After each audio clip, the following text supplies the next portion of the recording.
Hey you, so on this video, top 5 collector coins that you should be getting.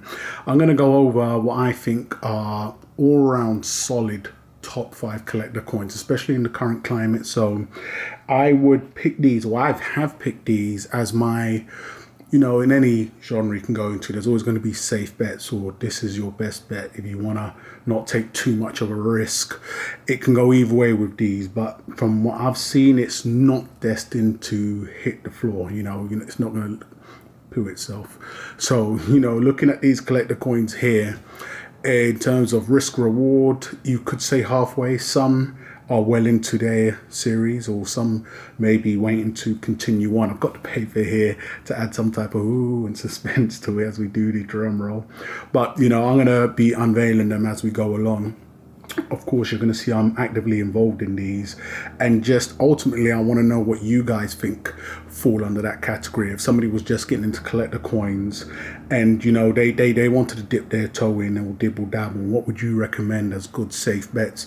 Go ahead and leave that in the comments, and please let anybody and everybody know. Also, go ahead and subscribe if you haven't done so, and we'll jump straight into this, and I'll give my pros and cons as I touch upon some, so we'll just see how this goes. So jumping straight into this as we unveil the first collector coin series in no specific order here, so I'm picking them all. You can just say it's a good number one.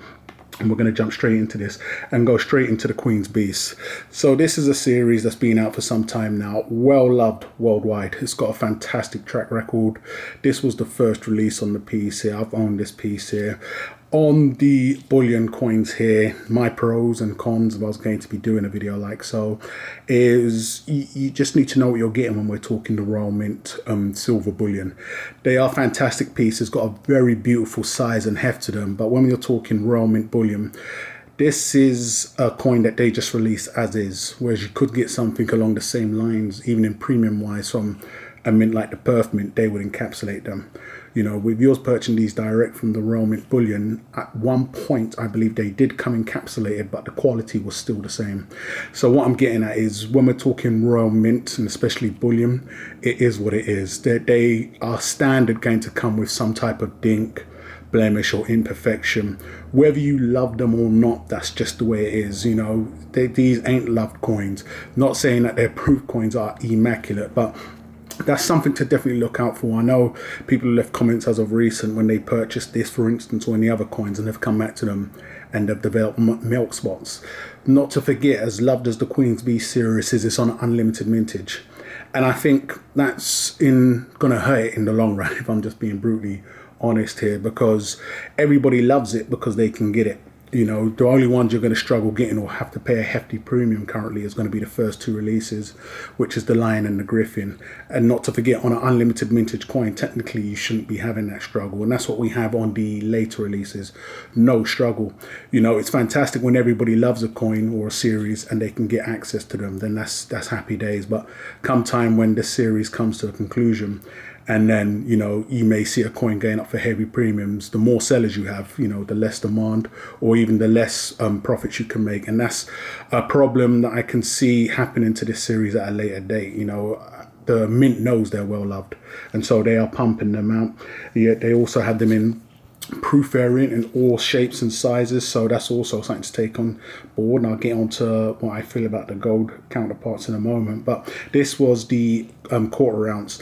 It came in a 1 ounce, and there was many variants and sizes to get into. You never know what's going to be a hit when we're talking an ongoing series, but I got into these earlier on, the quarter ounce gold proofs, and they are what they are. I think they're doing well. I'd expect a lot more. Sometimes you can look at certain coins, they're going on to do fantastic things in other variants and other sizes, and I'd say with the Queen's Beast, it's been overall the 2 ounce BU coins that have done the best. There's the 10 ounces that we're still waiting to see. They also have them out in platinum that we're still waiting the verdicts out on whether that was an ultimate top pick. But as you can see, you're always going to get some type of milking along the rim there. This be the only look out for any Royal Mint coin when we're talking bullion wise also.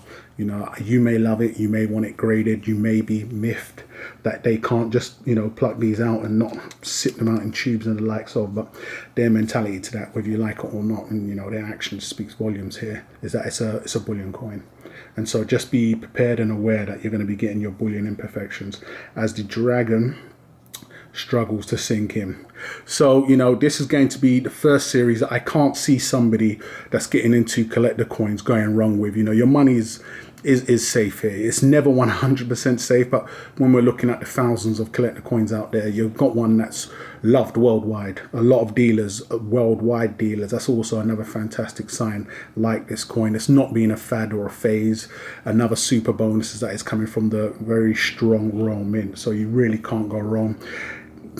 Best pick for me has been the bullion variant, but let me know, you know, there's people that got into the silver 1 ounce proofs, and that's done pretty okay. You know, none I would say has done bad, but then I've done certain coins that, as we may see here, have done fantastic. And if some coins don't perform to that fantastic standard, then I just demand more. So getting on to the next coin, as we can see here, series is going to be the Rwandan Nautical series. Now this, some could say, could be the most sketchy, in that this series is coming from a private mint. So technically it's around, it's not official, it's not coming from, they could, you know, go on to do some really shady stuff and cutthroat stuff. I've only got a proof here of it. I didn't purchase none of the BU in these. And this is the silver variant. I'm not sure if this is the first one, 2017, I believe, if I can see. But, you know, the Rwandan boys have a history of doing good collector coins. So it's not their first time on this seesaw ride. And they do them well. I believe they were the ones that released these African wildlife coins. So this isn't their first time. These have been out for well over 10 years now. So they have a good track record of coins that do go on to, you know, demand a crazy premium. These have been out for well over 10 years. They've only recently done a gold counterpart to these coins, but they do have a track record, and that track record also states that they know what it's like to create a good winning collector coin series. They don't overproduce, they don't oversaturate. It's another main reason why I really like them. Now, getting on to somewhat of a scandal when it comes to these guys, and why I really rate and like them a lot, is that when we had I'll get onto this story on the next release, so we'll just get into this. So we have the current top releases from the Rwandan boys, as I refer to them, are going to be the Nautical, and we'll see what else pops up here. So I would say of the most common ones of the Nautical and the Lunar series, the Nautical has edged forward a little. I believe on the Lunar, as we'll see in a moment, we'll speak on that as it is. So we'll just touch on the Nautical as I'm holding this here. The Nautical's edged forward in that it's kept its 100 mintage on the gold, so there was no testing the waters there and filling about with mintages, and it seems to be the crowd favorite in terms of appreciation. Like I mentioned in the beginning, it being the only somewhat risky one coming from a private mint, I have a lot of faith in these guys for, you know, the reasons I'm going to be explaining when we get onto the next coin. And just that I think they've got it right when it's not getting too deep in bed with dealers and just focusing more on their product and going long, you know, not just thinking about short-term greed. The time of releasing this video are well due another or a new nautical design anytime soon, so we just got to find out what's taken them so long. We usually get them around March, but you have the BU when we're talking these. You have the 1000 in the silver proof and the 100 on the gold, and these are appreciating nicely and doing fantastic. I love these guys because they've just kept it real. They haven't shafted the collectors or the cowboys. It is what it is. It's always released at one set price. And, you know, we didn't have no shady business when we came to the Nauticals, mainly on the Lunars. So I would say if you can get into this is going to be, they're only on their second release, so you can still catch up. Maybe not on the gold, on the silver or the BU silver, or you can backtrack and see what's available. But this is a very strong design from a very good reputable mint that's producing them. I believe they have the Maya Mint doing these. So now we get on to the third. So, you know, we're in the top 5 and we are with the Lunar. A lot of what I wanted to say when I was holding up the Nauticals, I really needed to be talking on when I was referring to these. So this is going to be the third, I would say, a series you definitely want to be involved with, and it's going to be the Rwandan Lunar series. Now with these guys, they started theirs and this was their first release. Stunning release. You know, you had the first drop, the rooster. It took a little while to heat up. Once I saw it and came across it and then saw it in hand, you know, I sounded the alarm straight away. Thought it was a fantastic series, all the rest that goes with it, and it was at a set price. Now, why I say the dealers or the guys that mint this coin I think are rather admirable is that there was a big scandal when the second coin was to be released. Now, everybody that can remember, I don't know if I should mention any names here, knew that the rooster went on to do fantastic things, especially if he was cowboy flipping like myself in the quick to short term and then, you know, the long to long term. And, you know, it caught a lot of dealers off guard. I was picking these up for around 1,500, 1,600 euros, some of these pieces. And, you know, dealers figured out this was a hot series. Now, one specific dealer, whose name we shall not mention, Ketna, went on to do something rather shady that all those that remember when it came to the dog hadn't been released yet, and this is why I really like the guys that produce these coins. And one dealer in Europe decided to do a pre-sale way in advance. Now, the issue was the price that the dealer was doing the pre-sale at. He had no images. From what I understood, speaking with other dealers, he technically wasn't allowed to even be doing that pre-sale, but he had the roosters before and he had some left over as the hype picked up on the coins. He was logged into YouTube. At one point, I believe he was subscribed to myself, but he done a bit of a bait and switch. Now he's taken off. And, you know, he played upon it. And way before the dog was to be released, he had them on pre-sale and he had the prices at the current hiked prices that created the frenzy. The problem is that a lot of people FOMO'd and they went on to actually secure the pieces off of this dealer at the prices that he was asking for. Maybe because they was FOMOing, maybe because they thought, you know, he was the only one to get the coin. At some point he may have mentioned that, you know, he knew the dealer well or the producers well and was only able to get them. So he went on to sell out. I did know some dealers that thought it was rather scandalous of him, cutthroat. But ultimately what happened is he set the wave and dealers started to follow his lead. As scandalous and cutthroat as it was, other dealers also, once the images finally come out, I believe he started this a good 6 weeks before anything was even released. So once dealers even had images and also decided to put theirs on pre-sale at the same price.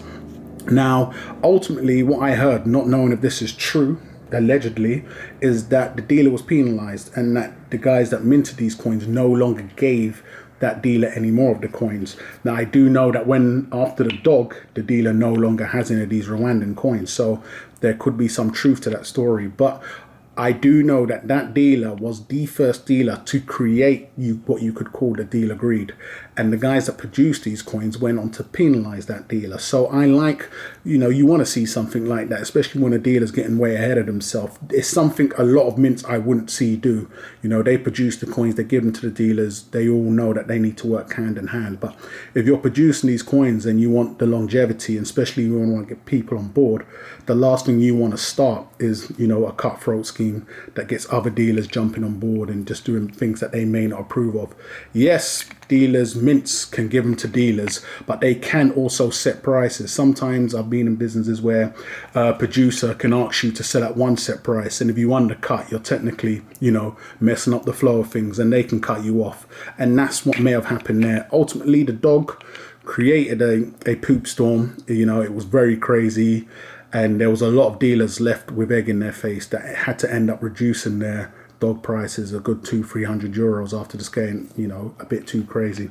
So this is the main reason why I really like these guys, and also why I'm, you know, cheerleading for Rwandan guys all the time. So this is going to be ones that I think you could definitely capitalize off. Also, it came in the BU variant, the proof, same model. They did also get a little, you know, ahead of themselves when they started increasing the mintage to 188 on the gold, and then, I don't know, reducing it back to 100. I don't believe they've done that. I think it's currently stuck at 188. So this year it's going to be interesting to see what they do on the Lunars and on the Nauticals. But I think if you're involved in this series, once again, you can't go wrong. A very strong series, holding up very well, well recognized worldwide. So, you know, it's definitely a winner there. So we've got those there. So next, as we can see a bit more underneath, this is technically going to be a whole range of coins I'm speaking on, and that's going to be the Perth Mint 25 50k coins, i.e. this is the only one I have at hand. The Dragon Phoenix, the Dragon Tiger, the Dragon. I've been asked what I think about these coins. All fantastic pickups. Then we're going to have the swans on the 25k and even the emus. I think these are all fantastic safe bets coming from a very strong mint that really specializes in collector coins and has a good rep when it comes to quality also, and that's going to be the Perth Mint. I've picked these and I'll leave it at that, and I'll touch on why I didn't pick the kooks or something else in a moment. But these are all very strong coins. I think these are all going on to do great things. It's all on their new model of the 50k to 25k I've mentioned many times. These are coins, if you're putting your money into right now, these are the coins that are here, right here and right now, that can go on to do great things. Still on the early numbers when we're talking in terms of release, time of releasing this video, you can catch up with these coins. They're either on their first or their second release. So it's definitely ones that you want to be involved in. You could put your money into these and they're technically good for another 5 to 10 years, depending on how the series goes. So you can't really lose. They're not going to tank in value. And this is why I'm saying, if I hope I can get them all off here now, the swans, the dragon phoenix, the dragon tiger, the dragon at time of releasing this coins, the emu coins. I would even say the bird of paradise coins. I believe they're on a 50k mintage. These are all current best that Perth Mint have to offer on the decent model. The lower the prices, I believe the birds of paradise come at a very low premium. You could try your luck there picking certain birds over other birds, but who knows. But these are also a fantastic place to be putting your money, that I believe. You know, so once again, if you wanted to get a collector coin, we didn't want a high risk. You know, of course you want to be getting in at the first release, but if that's not the case, nothing's stopping you from jumping on board on the others. We never know what may happen at a later date. So there's been 1, 2, 3, 4, if you include all the coins that ain't here, but this dragon phoenix represents them, from the swans and the tiger and tiger phoenix and tiger mouse and whatever. And then we're going to get on to another one, which is going to be the Perth Mint Lunar series. I know, somewhat of a surprise, right? But the Perth Mint Lunar series is going to be the longest running out of all the coins that I've shown here. It also has a fantastic track record worldwide. Dealers worldwide know and love the series. It holds its premiums, you know, so if you buy some of these coins, you can pick some of them up cheaper than others. But, you know, currently I would say the downside to the Perth Mint Lunar series is that they don't seem to be appreciating well, in that there's so many. But depending on when you got them, you could speak to somebody that could tell you that when they picked a certain coin up, it could be a horse or whatever, at the time they picked it up, they could have sold it at the time for a lot more. So that's the only downside to the Perth Mint Lunar series. But a lot of dealers wouldn't have an issue taking these coins off of you because they're well recognized and well loved. Another downside would be that they're on the larger mintage model that the Perth Mint had running. But it's a safe bet in that you could technically go back and backtrack and pick a load of these up. You can pick your own flavor, that's what I'm saying here. This is from the free coin collection. I still have a few of those left over. And ultimately, you also get the benefit of the gold counterpart here. And with the Perth Mint Lunar series, the gold counterparts come in a different motif, different design altogether. So believe it or not, there's some people out there that don't like to collect only silver. They prefer the gold variants of some coins, and it's always a great thing when they get that option available to them when you're looking at some of these designs and some of these series. Very hard to sync up on these coins here, but as you can see, what the Perth Mint do is, for those that are not aware, is they do a different design on their gold coins than they do on their silver coins. So that's always a great thing. A lot, or all of the coins I've shown here, if I can try and get some of these gold ones in sync, have a gold counterpart. And that's also a fantastic thing here. If you're going to be mixing things up and going into different varieties, I think that's as far as I want it to go. I don't want smaller fractional sizes. Another downside to the lunar coins, you know, they really pump them out. But having a gold variant with a silver variant, but on 2 different designs, is always a great thing. It's going to be real hard to sync these both in. But ultimately, I'm not writing off other coins. Once again, I'm just speaking on coins I think your money would be safe in. When we're talking lunar, it is really the tip, because it can be somewhat risky. Now, I'm not writing off coins like the kooks. You know, I still do love the kooks. As we can see, the kooks, I've got a load of the kooks. The issues I'm finding with the kooks is, one, they are on a very high mintage. I do prefer the 2-ounce kooks because they're more superior, hands down. They stop them a lot earlier, so that gives them that edge. Two, I think the swans are going to surpass the kooks. Yes, the kooks have a longer running history. They have more of a fan base, you could technically say. But another downside is the kooks don't have a gold counterpart. You'd have to ask Perth why. Perth technically do a gold with a lot of their bog standard releases. I don't know why they stopped doing the gold on the kooks and why they just don't want to bring it back. But that could be a downside, once again, not having a gold counterpart to it. And another sad thing is on the kooks, I've noticed Perth seems to be getting very heavy, crazy with the privies. So a lot of privy pimping. Some privies, as mad as it sounds, do go on to yield better results, whether you like it or not, just because they're different. Some people just like collecting all different variants. Because there's so few, some could sell out immediately and just go on to do better than others. So you could try your pot luck, but I don't like it when you can have a new release out that's lukewarm and it be on a 300k mintage, and then you'll have, I don't know, like 6 different variants of privies, some at 5k, some at 15k. You know, the privies normally around the 5k mark, but they've gone very heavy on the privies with the kooks. Not to forget, it's a bird that's on a 300k mintage already. So I put the swans over these hands down on a 25k mintage and also with a gold counterpart. So that's why I excluded coins like these off the top 5. What you see here is the Perth Mint Lunar coins, the Rwandan Lunar coin, which I would say is currently providing the best when we're talking lunar designs, really funky and pop arty. The Rwandan Nautical, which is doing better than the Lunar, retaining its value. You're talking on the Perth Mint new model releases on the 20k to 50k, and then on the Queen's Beast that I think are going on fantastically well. Everybody loves them. Everybody can get them. This is an unlimited vintage coin, people, and it's still holding up. So, you know, it is what it is. But once again, the kooks just couldn't cut the grade because, you know, those two things. Way too much privy pimping. No gold counterpart. Only they would know why. So once again, guys, I'm going to wrap this one up. These are the top 5 collector coins I think you could get into and have a safe bet. You know, we still don't know. Some upcoming releases can go on to do fantastic things. I know when we're talking the Queen's Beast coins, we haven't seen the Griffin when we're talking the 1/4 ounce. So, you know, even on the proof variant, they haven't released a proof variant yet. You know, somebody brought that to my attention. So it could be a massive hit, as the Griffin is what my favorite design. And there must be a reason as to why they haven't released it in none of the proof variants. It was technically supposed to be second. Yet we've had the Dragon, the Griffin, the Bull, and the, what was the other one? The Crazy Yell. So look out for that. That can go on to do fantastic things. The 1/4 ounce is already on a much lower mintage. Don't hold me to it, but I believe the Tiger, the Lion, started off at 2,500 on the mintage. And then on the Yale, as of recent, they've reduced the 1/4 ounce mintage to 1,000.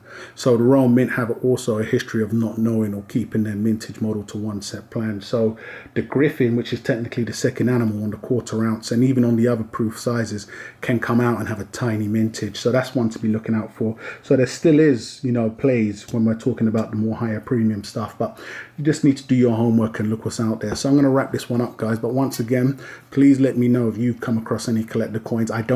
I'm barely touching the surface when we're talking collector coins. I don't collect them all, don't buy them all. So there's many I'm missing out on that, you know, I think can offer opportunities to others. So let me know in the comments any collector coins that you think can meet that criteria where somebody can put their money in and it's got a history of only increasing in price and not really just, you know, poof and it's gone. So go ahead and leave that in the comments, guys. Go ahead and subscribe if you haven't done so already, and I'll catch you guys on the rebound.